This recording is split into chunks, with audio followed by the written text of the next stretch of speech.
Marlène Jobert est une des actrices les plus importantes de l'art dramatique. Elle a tourné dans de nombreux films devenus cultes tout au long de sa carrière.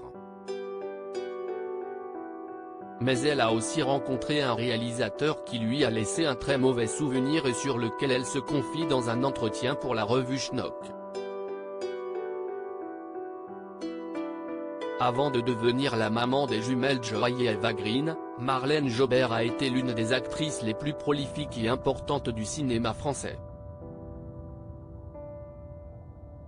Durant les années 1960 et 1970, la comédienne a tourné pour les plus grands, comme Philippe de Broca en 1971 pour La poudre d'escampette, Maurice Pialat en 1972 dans Nous ne vieillirons pas ensemble ou bien dans Le bon et les méchants, réalisé par Claude Lelouch, qui a récemment dit oui à la femme de sa vie.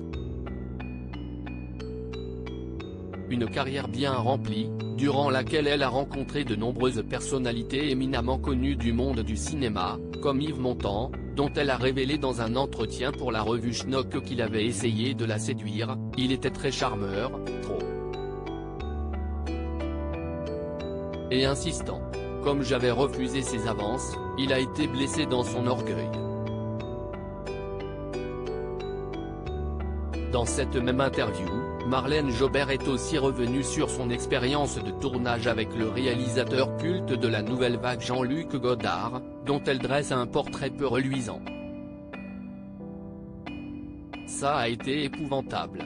C'est en 1966 que la carrière d'actrice de Marlène Jobert a débuté avec le film Masculin-Féminin, réalisé par Jean-Luc Godard.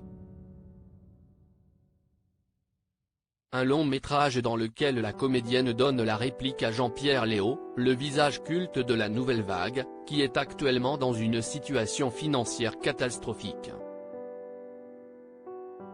Mais cette première expérience au cinéma avec un immense réalisateur et un immense acteur n'a pas été de tout repos pour Marlène Jobert. Commencer avec Godard, c'était extraordinaire. Néanmoins, j'ai vite déchanté commence par raconter l'actrice, avant d'ajouter, pour dire la vérité, ça a été épouvantable. Je me suis sentie malheureuse. Un sentiment de tristesse qui est dû au comportement de Jean Godard sur le tournage du film.